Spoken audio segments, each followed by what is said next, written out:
안녕하세요. 정신건강의학과 전문의 김태호입니다. 오늘은 여러분들께 잠을 잘 자는 것이 왜 중요한지 말씀드리려고 합니다. 수면 부족은 여러 신체적, 정신적 건강에 문제를 일으킬 수 있다는 것은 익히 알려져 있고 누구도 의심하지 않습니다. 그래서 잠이 보약이다 라는 말도 워낙 유명하죠. 하지만 한편으로는 이 당연한 사실을 망각하고 잠을 줄여가며 무언가를 하는 것을 뿌듯해 하신다거나 훈장처럼 여기시는 분들도 있어요. 왜 예전에는 사당 오락이라는 말도 있어서 잠을 줄이고 공부를 하거나 일을 하는 것을 당연시 여겼었잖아요. 그래서 오늘은 조금 구체적인 예들을 몇 가지 들어서 잠을 자는 것의 이득과 잠을 자지 않았을 때의 손해를 설명해 볼까 하는데요. 수면 부족은 개인의 신체적, 정신적 고통뿐만 아니라 사회적으로도 상당한 수준의 손실과 비용을 유발합니다. 오래된 연구 결과이기는 하지만 미국 수면장애 연구에는 1995년에 불면증으로 인한 직접적 사회적 비용 손실을 139억 달러로 추산했다고 합니다. 약 30년이 지난 지금 그 비용은 훨씬 더 증가했겠죠. 2009년 캐나다에서 이뤄진 연구 결과를 볼까요? 불면증과 만성적인 건강 문제와의 관련성을 조사한 이 연구에서 불면증을 가진 군에서 그렇지 않은 군에 비해 최소한 한 가지 이상의 만성적인 건강 문제와 함께 최근 건강 관련 전문가를 찾은 횟수, 관련 약물을 처방받은 경우가 약 2.8배 높게 나타났고 잠을 유도하기 위해 일반 약을 스스로 사용한 경우가 1.8배, 알코올을 섭취한 경우가 4.8배 높았던 것으로 보고되었다고 합니다. 한 가지 더 흥미로운 연구 결과가 또 있는데요. 2010년 국내 연구 결과를 보면 수면의 질이 좋지 않은 직장인의 경우 비효율 근무로 인한 손실 비용이 1인당 연간 약 200만 원에 해당하며 수면 시간이 6시간 30분 이내로 부족한 직장인의 경우에는 100여 시간의 업무 시간 손실을 가져오는 것으로 보고되었습니다. 현재 직장인 평균 월급여가 실수령액 기준으로 약 240만 원이라고 하는데요. 현재 급여 기준으로도 거의 한 달 월급이 날아가는 셈이죠. 이 시간으로 따진 분석 결과를 보더라도 근무일 기준 한 달의 절반 이상을 쉬는 셈인 것입니다. 엄청나죠? 이 밖에도 2018년 경기연구원의 실태조사 보고서에 따르면 수면 장애로 생산성이 저하되어 발생하는 경제적 손실이 전국적으로 약 11조 497억 원에 이를 것으로 추산되었다고 하는 등 이처럼 수많은 연구 결과들을 통해 보더라도 적정 수면을 잘 취하는 것이 개인뿐만 아니라 사회적으로도 경제적이고 생산적일 것임을 나타내고 있습니다. 사실 정신건강의학과에서 다루는 대부분의 질환은 수면 문제를 동반합니다. 우울증, 조울증, 불안장애, 주의집중력 저하 등등 가히 모든 질환에서 수면의 질이 떨어지는 것을 쉽게 볼 수 있습니다. 그리고 수면의 질이 좋아지기만 해도 이런 질환이 가진 증상의 상당 부분이 호전되기도 합니다. 그런데 제가 진료실에서 흔히 듣는 이야기 중에 하나가 정신과 약 많이 먹으면 치매 걸리지 않느냐는 이야기입니다. 물론 만성적인 신경안정제 사용은 뇌기능 저하에 영향을 줄 수도 있기는 한데요. 사실 오히려 잠을 제대로 못 잤을 때 인지기능 저하를 비롯한 치매의 위험성도 높아질 가능성이 있습니다. 비단 정신건강뿐일까요?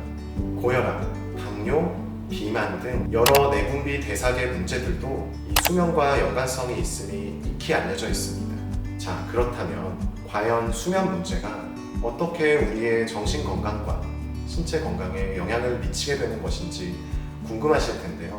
앞서 말씀드렸던 치매와 고혈압을 대표적으로 간단하게 한번 이야기해 볼까요? 치매는 뇌가 후천적으로 손상을 받거나 퇴행하여 인지기능 및 정신기능 저하를 일으키는 신경퇴행성 질환인데요.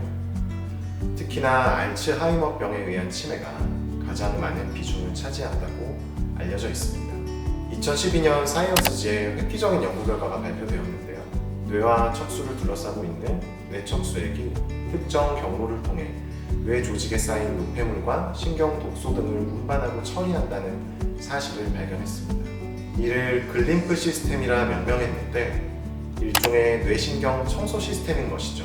이 글림프 시스템은 수면 시간 동안 활성화된다고 하는데요. 특히나 서파 수면, 즉 깊은 수면 상태에서 심박과 호흡이 가장 느려지면서 이완 상태가 되기 때문에 이 청소 작업이 순탄하게 이루어질 수 있습니다. 이 글림프 시스템이 부실해서 아밀로이드 베타 같은 노폐물 덩어리가 쌓이면 마이크로글라이아라고 하는 미세 악교 세포가 활성화되고 염증 반응이 일어나 뉴런이 손상되기 때문에 결국 알츠하이머병 같은 신경퇴행성 질환이 발생할 수 있는 것이죠. 이 같은 가설을 입증할 수 있는 연구 결과 역시 최근에 발표된 바 있는데요. 2021년 네이처지에 실린 연구 결과를 보시면 7시간 이상 잘 잔 사람보다 6시간 이하로 짧게 잔 사람은 치매 발생 위험이 약 30%가량 증가했다고 합니다. 그리고 치매 발병기 전에 핵심 물질로 알려져 있는 아밀로이드 베타의 침착이 수면 시간이 짧고 수면의 질이 나쁜 사람일수록 더욱 많았다는 사실이 밝혀졌습니다. 따라서 치매 발병 확률을 줄이기 위해서는 꼭 충분한 수면 시간을 확보하는 것이 좋겠죠.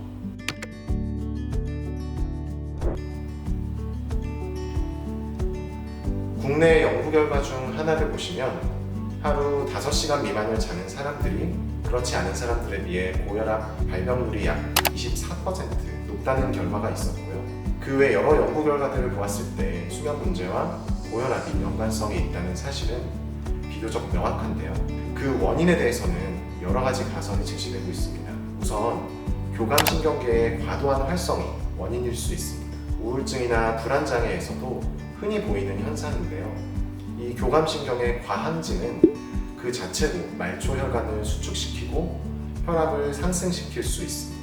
또한 잠을 제대로 못 자는 경우에 우리가 흔히 스트레스 호르몬이라고 하는 코티졸이라는 호르몬의 방출이 증가되는데요. 이것 또한 교감신경의 과항진과 연관되어 혈압을 상승시킬 수 있습니다.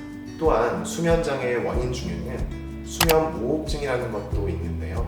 이 수면무호흡증이 발생하면 체내의 산소 공급이 제대로 이루어지지 않기 때문에 혈압이 상승하고 부정맥의 발생 위험도 높아지게 됩니다. 특히나 이 수면무호흡증이 있는 분께서 본인이 무호흡이 있다는 사실을 모르시고 불면 증상에 대해서 술, 담배 등으로 해결하려고 하시거나 수면제만 처방받아서 복용하시는 것은 정말 좋지 않습니다. 술, 담배, 그리고 일부 수면제는 호흡과 기도 유지에 필요한 조직과 근육을 늘어뜨려 무호흡을 더 악화시키기 때문이죠. 깊은 잠을 더욱 방해할 뿐만 아니라 이로 인해 고혈압 등의 위험을 높일 수 있습니다. 오늘은 수면 부족이 우리에게 어떤 영향을 끼치는지에 대해 알아보았는데요. 질병 차원에서 보았을 때 의학계에서는 치매와 고혈압 외에도 직간접적으로 뇌졸중, 당뇨, 그리고 비만 등의 질병과 연관성이 있을 것으로 생각하고 있습니다. 오늘 이 영상을 시청해주신 분들께서는 수면의 중요성을 이해하셔서 모두 잠을 잘 주무시길 바라며 이만 마치겠습니다. 감사합니다.